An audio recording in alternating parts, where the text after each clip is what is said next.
Tout commence comme n'importe quelle relation, un effleurement, la peau sensible et brûlante, sans se douter de ce qui se passera après, sans se douter à quel point la mort peut passer près, une insulte, un regard qui s'éloigne, une personne qui part pour un autre monde, la perte d'un emploi et une vie qui sombre doucement. Voilà comment ça commence. Ça a ou rien, le mal-être mental n'a pas besoin de raison pour laminer quelqu'un.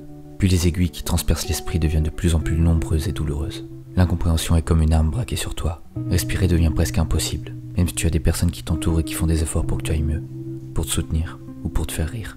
Tu y penses sans arrêt. Tu repasses le film de ta vie, de tes souvenirs, de ce qu'il ou elle t'a dit avant de partir et de ce que tu aurais dû lui dire. Les problèmes s'accumulent, des gens s'éloignent de toi, tu perds toute notion d'envie petit à petit, et surtout le compte des larmes qui coulent, des moments de tristesse et de désespoir.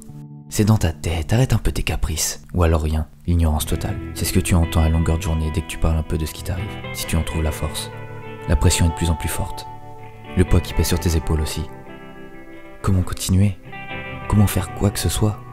Toutes tes forces t'abandonnent. Pourquoi vivre comme ça? Plus rien n'est réel, plus rien ne compte. Quel cap passe-t-on quand juste manger, ouvrir les yeux, tourner la tête, des choses basiques ou encore vivre deviennent des épreuves? Y a-t-il un point de non-retour? Espérer être sauvé devient trop dur. Alors on passe ce sentiment à la trappe. Certains jours, cet espoir, il est plus fort que tout et il te paralyse. C'est donc ça ce que je suis? C'est dur d'essayer d'être là pour une personne dépressive.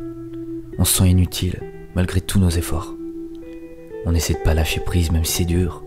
On parle et on fait valser les discours et on se dit que c'est comme si il ou elle n'entendait rien.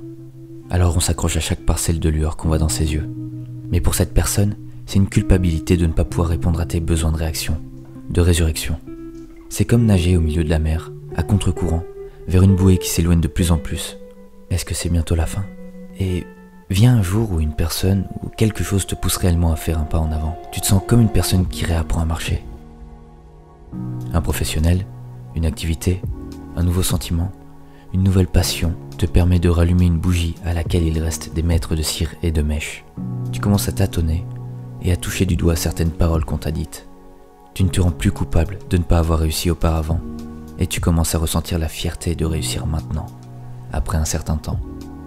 Tu te rends compte que quand on te disait, quand on te répétait si souvent que des solutions existent, eh bien c'était vrai.